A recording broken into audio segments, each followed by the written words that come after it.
আমরা এখন আছি কুয়াকাটা সমুদ্র সৈকত। এর পার্শ্ববর্তী খুবই সন্নিকটে একটি টুরিস্ট স্পট। এটি হলো ম্যানগ্রোভ ফরেস্ট। এটি মূলত সমুদ্র উপকূলবর্তী একটি বনভূমি। আমরা এখানে দেখতে পাচ্ছি যতদূর চোখ যায় শুধু বৃক্ষের শাখা প্রশাখাগুলো ভাঙা এবং কাণ্ডগুলো দাঁড়িয়ে আছে। এটা মূলত হয়ে থাকে যখন আমাদের উপকূলে ঝড়ের তাণ্ডবে এই গাছের ডালপালাগুলো ভেঙে যায় এবং এটা তারপরে গাছগুলো মারা যায়। আর এর পাশে আমরা দেখতে পাচ্ছি চিরহরিৎ বনভূমি। এটি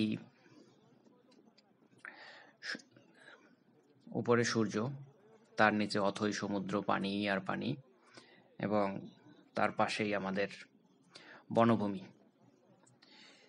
এক কথায় খুবই অসাধারণ জায়গা। এটি কুয়াকাটা সমুদ্র সৈকতের একটি অন্যতম টুরিস্ট স্পট। দেখুন বন্ধুরা, খুব চমৎকার দৃশ্য, চমৎকার অবস্থা, খুব সুন্দর। উপরে আকাশ,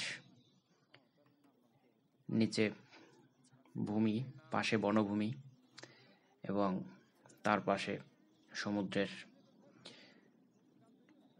বিস্তৃত নীল জলরাশি। খুবই সুন্দর জায়গা।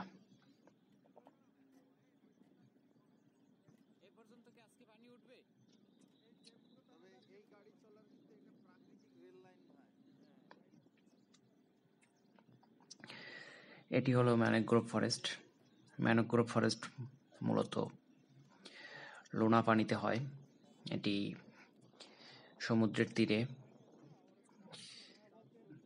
এই মাটির নিচে বৌগের মাধ্যমে এটা নিচ থেকে মাটির উপরে উঠে পড়ে এবং এইভাবে এই বনভূমির সৃষ্টি হয়।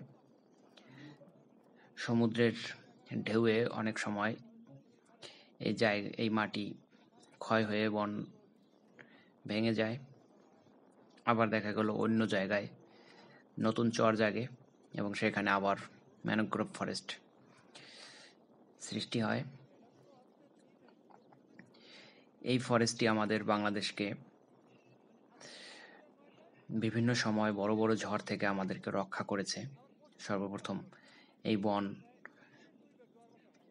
ঝড়ের মূল তাণ্ডব সহ্য করে নেয় এবং গাছগুলো ভেঙে যায়। কুয়াকাটা সমুদ্র সৈকতের এই ম্যানগ্রোভ ফরেস্ট